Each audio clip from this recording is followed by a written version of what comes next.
دو عورتیں قاضی ابن ابی لیلہ کی عدالت میں پہنچ گئیں۔ یہ اپنے زمانے کے مشہور و معروف قاضی تھے۔ قاضی نے پوچھا، تم دونوں میں سے کس نے بات پہلے کرنی ہے؟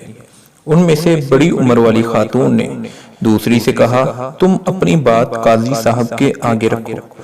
وہ کہنے لگی، قاضی صاحب، یہ میری پھوپھی ہے، میں اسے امی کہتی ہوں، چونکہ میرے والد کے انتقال کے بعد اسی نے میری پرورش کی ہے یہاں تک کہ میں جوان ہو گئی۔ قاضی نے پوچھا، اس کے بعد؟ وہ کہنے لگی، پھر میرے چچا کے بیٹے نے منگنی کا پیغام بھیجا، انہوں نے ان سے میری شادی کر دی۔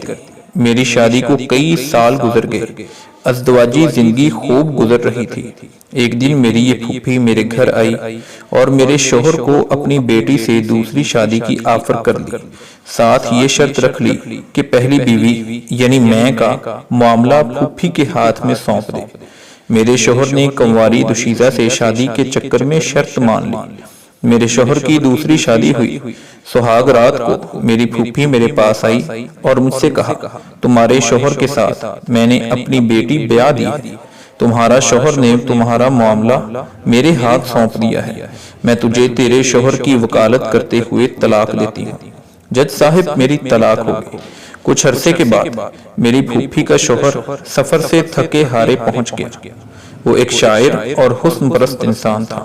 میں بن سنور کر اس کے آگے بیٹھ گئی اور ان سے کہا، کیا آپ مجھ سے شادی کریں گے؟ اس کی خوشی کا ٹھکانہ نہ رہا، اس نے فوری ہاں کر دی۔ میں نے ان کے سامنے شرط رکھ لی کہ آپ کی پہلی بیوی یعنی میری پھوپھی کا معاملہ میرے ہاتھ سونپ دیں۔ اس نے ایسا ہی کیا۔ میں نے پھوپھی کے شوہر سے شادی کر لی اور اس کے شوہر کی وکالت کرتے ہوئے اسے طلاق دے ڈالی۔ قاضی حیرت سے، پھر؟ وہ کہنے لگی، قاضی صاحب، کہانی ابھی ختم نہیں ہوئی۔ کچھ عرصہ بعد میرے اس شاعر شوہر کا انتقال ہوا۔ میری یہ پھوپھی وراثت کا مطالبہ کرتے پہنچ گئی۔ میں نے ان سے کہا، میرے شوہر نے تمہیں اپنی زندگی میں طلاق دے دی تھی، اب وراثت میں تمہارا کوئی حصہ نہیں۔ جھگڑا طول پکڑا، اس دوران میری عدت بھی گزر گئی۔ ایک دن میری یہ پھوپھی اپنی بیٹی اور داماد یعنی میرے سابقہ شوہر کو لے کر میرے گھر آئی اور وراثت کے جھگڑے میں میری اسی سابق شوہر کو ثالث بنایا۔ اس نے مجھے کئی سالوں بعد دیکھا تھا۔ مرد اپنی پہلی محبت نہیں بھولتا، چنانچہ مجھ سے یوں مل کر اس کی پہلی محبت نے انگڑائی لی۔ میں نے ان سے کہا، کیا پھر مجھ سے شادی کرو گے؟ اس نے ہاں کر دی۔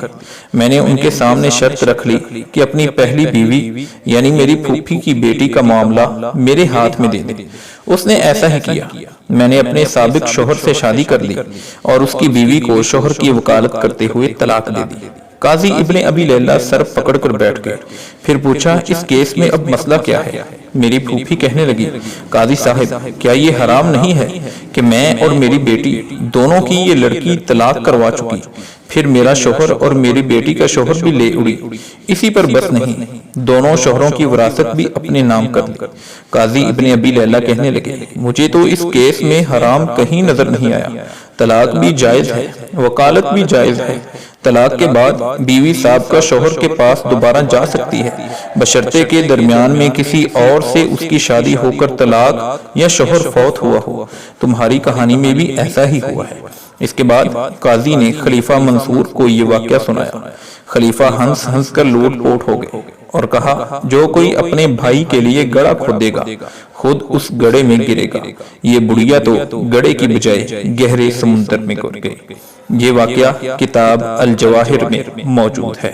تو دوستو، بظاہر تو یہ قصہ اور واقعہ اور کہانی ہے، لیکن اس میں بہت بڑا سبق یہ ہے کہ کبھی بھی دوسروں کے لیے مشکلات پیدا نہ کریں، ہمیشہ دوسروں کے لیے آسانیاں پیدا کریں، اس سے ہمارے لیے بھی آسانیاں ہوں گی۔ اگر آپ صحیح واقعات اور قصے حاصل کرنا چاہتے ہیں تو ہمارے چینل کو سبسکرائب کریں۔